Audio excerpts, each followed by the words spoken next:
नमस्कार विद्यार्थियों, मैं डॉक्टर सुनीता गोयल राजकीय डूंगर महाविद्यालय में राजनीति विज्ञान के सह आचार्य पद पर कार्यरत हूँ। हम भारतीय संविधान के बारे में अध्ययन करेंगे। आपके राजनीति विज्ञान में भारतीय राज व्यवस्था, भारतीय शासन और राजनीति ये पेपर है और इसके बारे में हम अध्ययन करेंगे। आज जो हमारा टॉपिक है वो संविधान सभा के प्रमुख मुद्दों से संबंधित है। भारतीय संविधान के अंतर्गत जो संविधान सभा है वो कैबिनेट मिशन योजना के अंतर्गत अस्तित्व में आई। संविधान सभा की मांग भारतीयों के द्वारा काफी समय से उठाई जा रही थी और ये कहा जा रहा था कि भारत की संविधान का निर्माण भारतीयों के द्वारा होगा, जो कि संविधान सभा के द्वारा संविधान का निर्माण किया जाएगा। और इसी मांग को स्वीकार करते हुए द्वितीय विश्व युद्ध के बाद ब्रिटिश सरकार ने कैबिनेट मिशन योजना के अंतर्गत संविधान सभा के निर्माण की बात को स्वीकार किया। कैबिनेट मिशन योजना के अंतर्गत ये व्यवस्था थी कि उस समय वयस्क मताधिकार के आधार पर संविधान सभा के सदस्यों का चुनाव पॉसिबल नहीं था।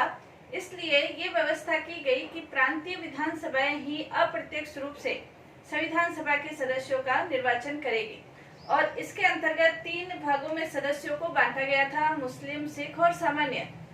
मुस्लिम अलग थे, सिख अलग थे और बाकी जो सारे थे वो सामान्य के अंतर्गत थे।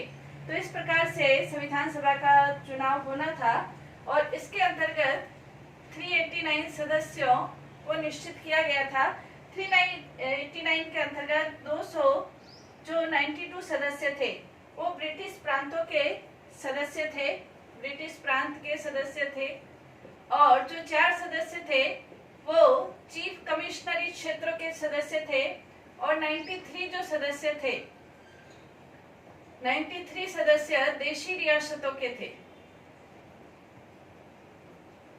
देशी रियासतों के लिए कहा गया कि ये जो सदस्य है देशी रियासतें अपने सदस्यों का चुनाव मनोनयन के आधार पर या वार्ता समिति से परामर्श करके जैसे भी वो निर्वाचित करना चाहे वैसे वो कर सकती है।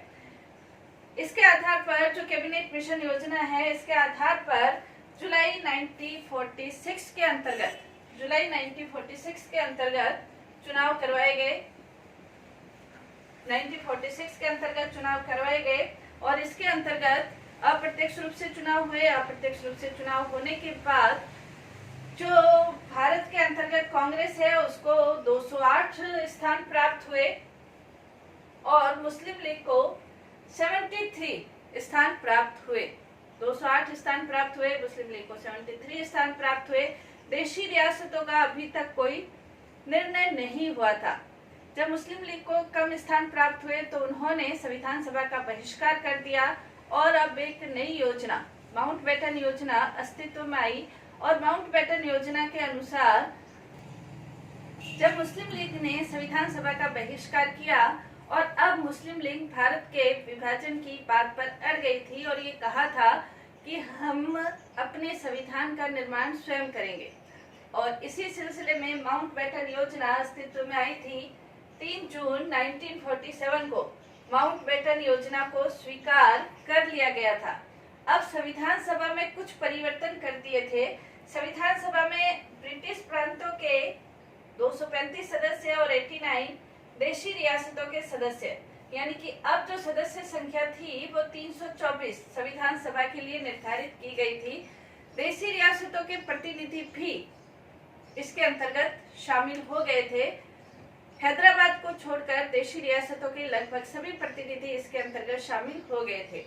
तो अब संविधान सभा अस्तित्व में आई। संविधान सभा की जो प्रथम बैठक है 9 दिसंबर 1946 को हुई थी। उसके बाद सच्चिदानंद सिन्हा को अस्थायी अध्यक्ष चुना गया था 11 दिसंबर 1946 को। इसकी बैठक के अंतर्गत जो डॉक्टर राजेंद्र प्रसाद है उनको स्थायी अध्यक्ष चुना गया था। उसके बाद फिर ये योजनाएं हुई और उसके बाद उस समय देशी रियासतों के सदस्य शामिल नहीं थे। प्रथम बैठक में मुस्लिम लीग के भी शामिल नहीं थे। तो उसके बाद माउंटबेटन योजना को स्वीकार करने के बाद फिर संविधान सभा अस्तित्व में आई और उन्होंने अपना कार्य करना संविधान सभा ने अपना कार्य करना शुरू किया था। उधर पाकिस्तान के लिए अलग संविधान सभा हो गई। भारत 1947 को जो भारत स्वतंत्रता अधिनियम पारित हुआ था उसके बाद और भारत व्यक्तियों ने अपने लिए एक अलग संविधान का निर्माण करना शुरू कर दिया था। भारतीय संविधान सभा के समक्ष अनेक प्रकार की कठिनाइयां थी और अनेक प्रकार के मुद्दे थे। भारतीय संविधान सभा के समक्ष यदि हम कठिनाइयां देखें तो भारतीय संविधान सभा के समक्ष सबसे बड़ी कठिनाई थी इतने बड़े लोकतंत्र के लिए एक संविधान का निर्माण करना। दूसरा, भारतीय संविधान सभा के समक्ष ये भी कठिनाइयां थी कि देशी रियासतों को भारत में कैसे शामिल किया जाए, क्योंकि अंग्रेजों ने देशी रियासतों को, ब्रिटिश सरकार ने देशी रियासतों को ये छूट दे दी थी कि आप कहीं पर भी जा सकते हैं, चाहे तो स्वतंत्र भी हो सकते हैं, तो देशी रियासतों को भारत में शामिल करना। उस समय सांप्रदायिक निर्वाचन प्रणाली के आधार पर 1909, 1919, 1935 के अधिनियम के आधार पर शासन संचालित होता था। नए भारत के संविधान के लिए सांप्रदायिक निर्वाचन प्रणाली को भी हटाना था, वयस्क मताधिकार को भी हटाना था। वयस्क मताधिकार के आधार पर चुनाव करवाने थे। एक स्थायी लोकतंत्र के लिए संविधान का निर्माण करना था। अनेक प्रकार की भाषा की, जाति की, धर्म की, अनेक प्रकार की चुनौतियों का सामना करते हुए अल्पसंख्यकों को, पिछड़े वर्गों को, अनुसूचित जाति जनजाति को, इन सब की समस्याओं का समाधान करते हुए संविधान सभा को एक संविधान का निर्माण करना था। और संविधान सभा ने अपने इस कार्य को बखूबी निभाया और 2 वर्ष 11 माह 18 दिन में भारत के संविधान का निर्माण उन्होंने किया। भारतीय संविधान का जो निर्माण किया था 26 नवंबर 1949 को भारत का संविधान बनकर तैयार हुआ। 26 नवंबर 1949 को 24 जनवरी को सभी ने इसके ऊपर हस्ताक्षर किए और 26 जनवरी 1950 को भारत का संविधान लागू हुआ था। इसके अंतर्गत 12 अधिवेशन हुए, 11 अधिवेशन हुए थे 26 नवंबर तक। 12वां अधिवेशन 24 जनवरी को हुआ था, जिसमें सभी ने हस्ताक्षर किए थे। तो कहने का तात्पर्य 11+1 अधिवेशन हुए थे। 114 दिन की इसके अंतर्गत चर्चा हुई थी और उसके बाद संविधान बनकर तैयार हुआ था। तो ये संविधान बनकर तैयार हुआ तो संविधान सभा के लिए कुछ प्रमुख आलोचनाएं की जाती है, कुछ उसके ऊपर क्वेश्चन मार्क संविधान सभा के ऊपर लगाए जाते हैं। उन्हीं का अध्ययन आज हम करेंगे। पहला ये है कि क्या संविधान सभा ने जो संविधान का निर्माण किया, तो ये क्वेश्चन उठता है कि क्या संविधान सभा एक संप्रभु संस्था थी?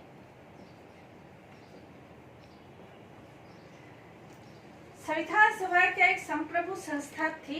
ये क्वेश्चन इसलिए उठाया जाता है क्योंकि कैबिनेट मिशन योजना के अंतर्गत संविधान सभा अस्तित्व में आई और कैबिनेट मिशन योजना ब्रिटिश सरकार की योजना थी। तो ये क्वेश्चन उठता है कि जो संस्था किसी और के द्वारा उत्पन्न हुई है, तो क्या उसे हम संप्रभु संस्था कह सकते हैं? गांधी जी ने भी जैसे ये कहा था कि किसी दूसरे के द्वारा उत्पन्न की गई संस्था को संप्रभु कहना उचित है। तो वास्तव में यदि गहराई से देखा जाए तो जो संविधान सभा थी वो एक संप्रभु संस्था थी। क्यों संस्था थी उसके बारे में पहला, क्योंकि संविधान सभा जनता की संस्था थी, क्योंकि जनता के चुने हुए प्रतिनिधि, भले ही अप्रत्यक्ष आधार पर हो, जनता के चुने हुए प्रतिनिधि जो अप्रत्यक्ष आधार पर थे उसमें शामिल थे, इसलिए संविधान सभा संप्रभु संस्था थी। इसके अलावा जो संविधान सभा थी उसमें अधिक, जैसे नेहरू जी ने भी ये कहा था कि जो सरकारें हैं वो कागजों पर निर्भर नहीं होती, हमारे पीछे जनता की शक्ति है। इसके अलावा संविधान सभा के अनेक ऐसे सदस्य थे, जैसे नेहरू जी है, राजगोपालाचार्य है, के अयंगर है, ये सदस्य थे।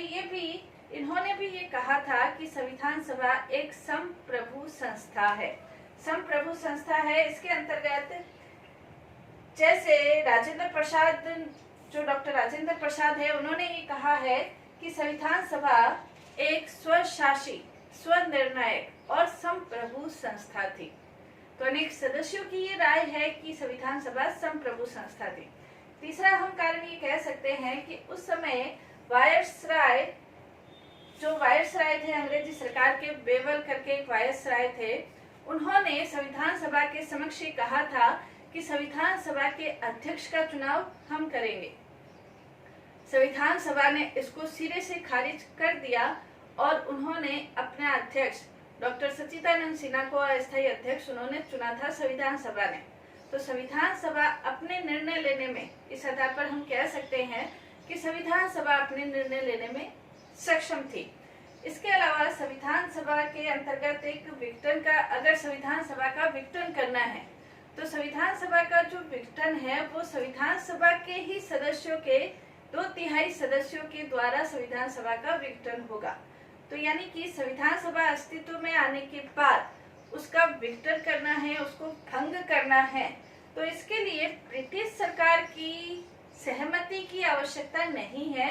उसी के ही 2/3 सदस्यों के बहुमत के आधार पर संविधान सभा को भंग किया जा सकता था।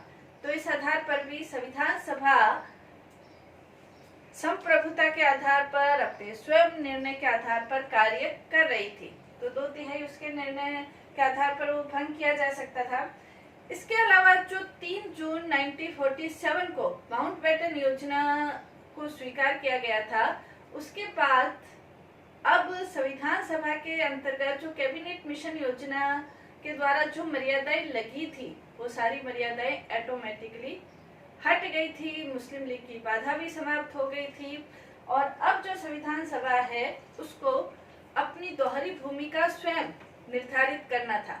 क्या निर्धारित करना था कि एक तो संविधान सभा संविधान का निर्माण कर रही थी और जब तक संविधान का निर्माण होता, संविधान सभा भारतीय संसद के रूप में भी कार्य कर रही थी।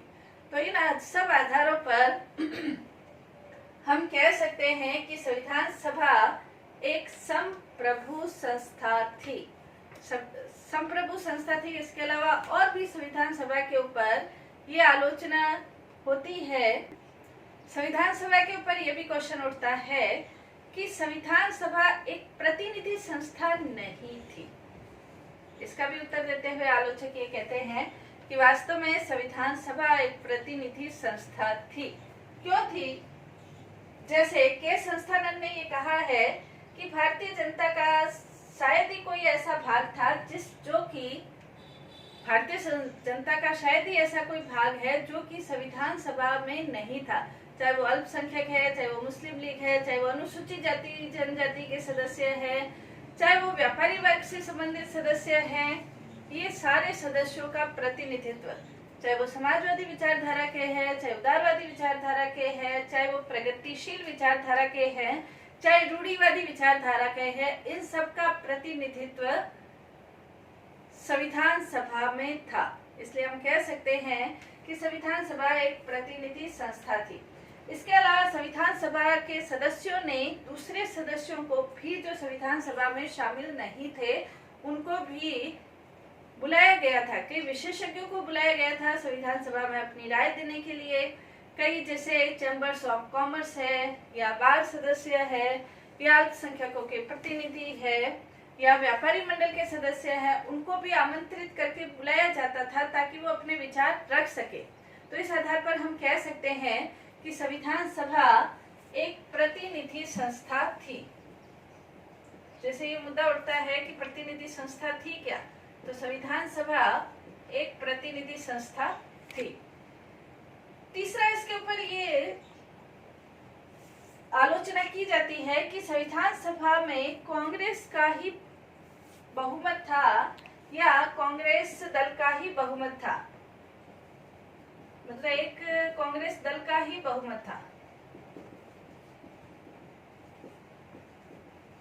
जैसे ऑस्टिन है, उन्होंने कहा था कि संविधान सभा एक दलीय देश में एक दलीय संस्था थी। एक दलीय देश में एक दलीय संस्था थी।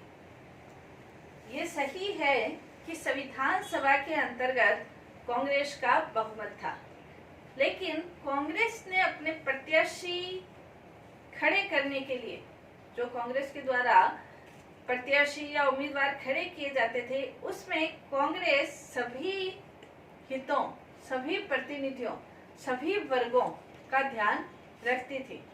जैसे अल्पसंख्यकों का प्रतिनिधित्व था, मुस्लिम लीग का प्रतिनिधित्व इसके अंतर्गत था, महिलाओं का भी प्रतिनिधित्व था, अनुसूचित जाति जनजाति का भी प्रतिनिधित्व था। कांग्रेस के अंतर्गत विभिन्न विचारधाराओं वाले लोगों का इसके अंतर्गत प्रतिनिधित्व था। तो भले ही कांग्रेस का बहुमत था, लेकिन कांग्रेस के अंतर्गत विभिन्न हितों का, वर्गों का, प्रतिनिधि दलों का प्रतिनिधि, समाजवादी दल का भी था, साम्यवादी दल का भी था, तो विभिन्न दलों का प्रतिनिधित्व करने वाले लोग थे। तो इसलिए हम कह सकते हैं कि कांग्रेस का अकेला बहुमत नहीं, कांग्रेस के अंदर सभी विचारधाराओं का इसमें बहुमत था। तीसरा, इसके अंतर्गत हम कह सकते हैं कि संविधान सभा में वकीलों का प्रभुत्व था।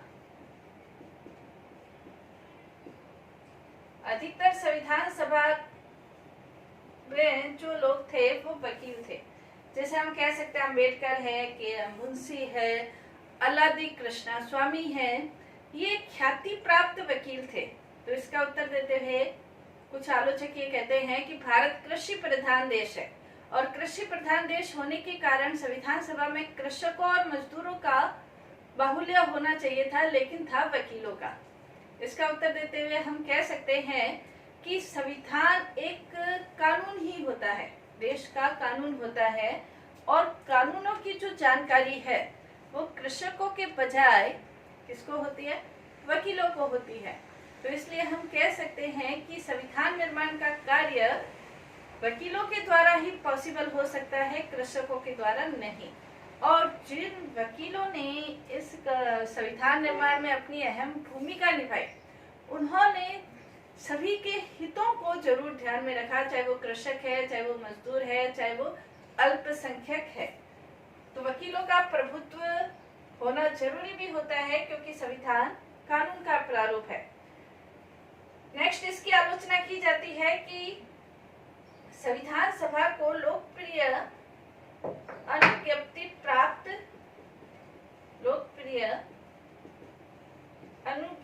प्राप्त नहीं थी। इसका मतलब ये है कि कुछ आलोचक ये कहते हैं कि यदि संविधान सभा के द्वारा संविधान का निर्माण हो गया, उस समय चुनाव हुए नहीं, लेकिन संविधान बनने के बाद इसे जनमत संग्रह के लिए प्रेषित किया जाना था। लेकिन यदि संविधान बनने के बाद इसे जनमत संग्रह के लिए प्रेषित करते तो 18 करोड़ मतदाताओं के द्वारा उसे स्वीकार करना वास्तव में एक असाध्य काम होता, टाइम भी बहुत लगता, और हर एक व्यक्ति संविधान की बारीकियों को समझकर उसे स्वीकार करता। वो उस समय की परिस्थितियां नहीं थी, सांप्रदायिकता की आग भी चारों ओर फैली हुई थी। तो उस समय संविधान को जनमत संग्रह के लिए प्रेषित करना कोई समझदारी का कार्य नहीं था। इसके अलावा जब प्रथम आम चुनाव हुए 1951 के अंतर्गत हुए, उसके अंतर्गत संविधान सभा के अधिकतर सदस्य जो संविधान सभा में कार्य कर रहे थे, वो अधिकतर प्रत्याशी चुन लिए गए थे, निर्वाचित हो गए थे। तो ऑटोमेटिकली हम कह सकते हैं कि जनता ने संविधान बनाने वालों को जब स्वीकार किया, तो जनता ने संविधान को भी अप्रत्यक्ष रूप से स्वीकार कर ही लिया था। तो इसके पीछे लोकप्रिय अनुज्ञप्ति भी हम कह सकते हैं थी। तो ये संविधान सभा के समक्ष प्रमुख मुद्दे या उनके ऊपर कुछ आलोचनाएं, कुछ क्वेश्चन वाचक चिन्ह लगते हैं, जिनका आज हमने अध्ययन किया और इसका उत्तर भी लिया था। धन्यवाद।